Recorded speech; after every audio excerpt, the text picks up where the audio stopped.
Okay, so this is about how to use Vim effectively. So the first thing you need to do is be able to open Vim. So I always open it by vi-test.txt. So now I have a text file called test.txt, and if the file already exists, Vim will open it so you can see what's inside of it. And if it doesn't exist, like how test.txt didn't exist for me, it'll open up the file like it's brand new. So the first command you want to know is how to exit. So that's :Q for quit. And then you can go back and open it again later. You can navigate with the HJKL parts as well as the arrow keys, but you can only navigate in what's already been written. So I have to type some things in before I can actually get it to move for me. So I'm going to take out all of this garbage now. And to go from insert mode to command mode, you hit escape. And to go into insert mode, you hit I from command mode, and then you can start typing. So to write to a file, you do :W for write, and that will save it.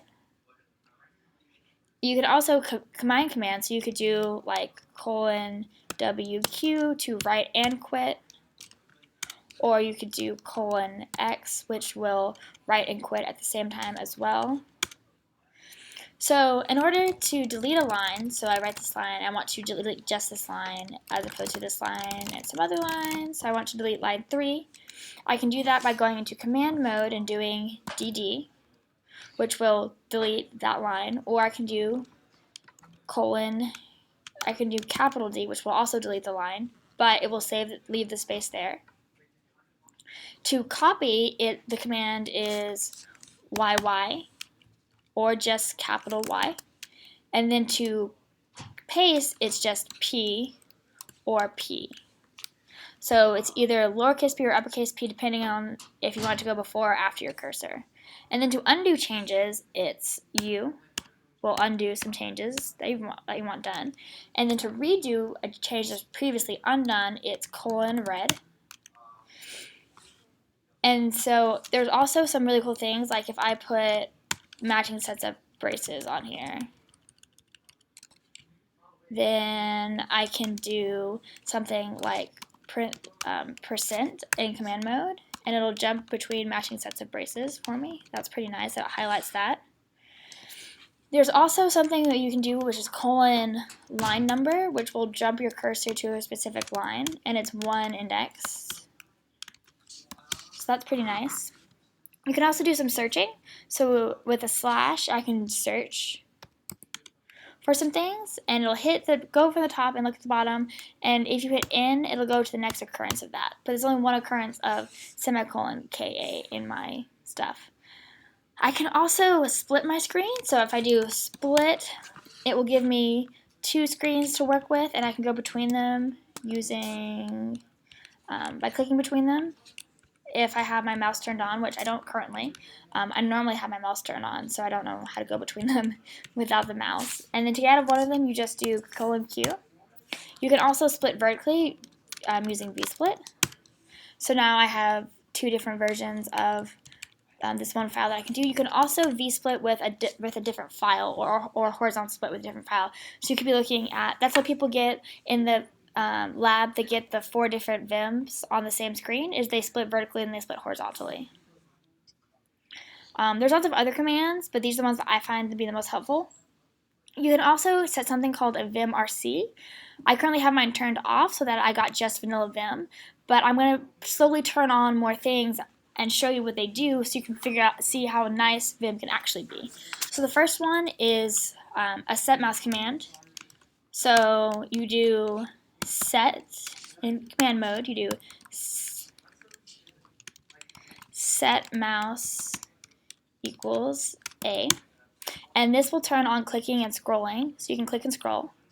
And the next thing is set number, which will turn on line numbers. Then you can do syntax on, which for this wouldn't make any difference, but if it had been a .java file, everything would have ended up looking really nice without syntax highlighting. You would see in something like Eclipse. And then there's also, sorry, I'm getting face messages.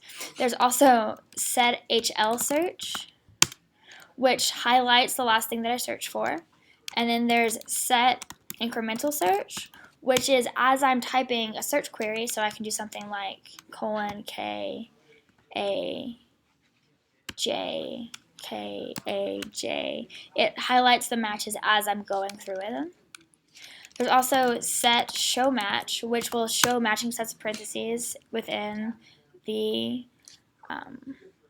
thing as we go. There's also something that I like to do, which is to map JJ to the escape button, so that way I don't have to keep hitting the escape button and maybe getting a carpal tunnel. So this is IMAP JJ to escape is what you would put in the RC. And now, if I'm in insert mode, just typing, if I do JJ, I'm back to insert mode, which is really nice. Okay, and that is pretty much all I have for Vim.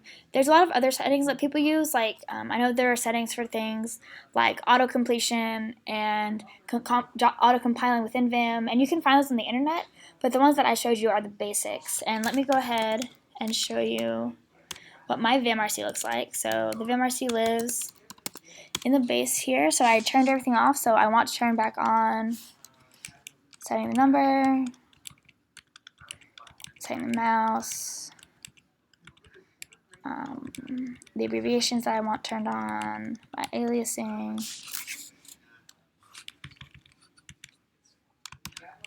So now look what happens when I run VI on tests. See, I already have these, and I have everything else clicking and scrolling that I wanted, and all the other types of Vim configurations. So hope this helps.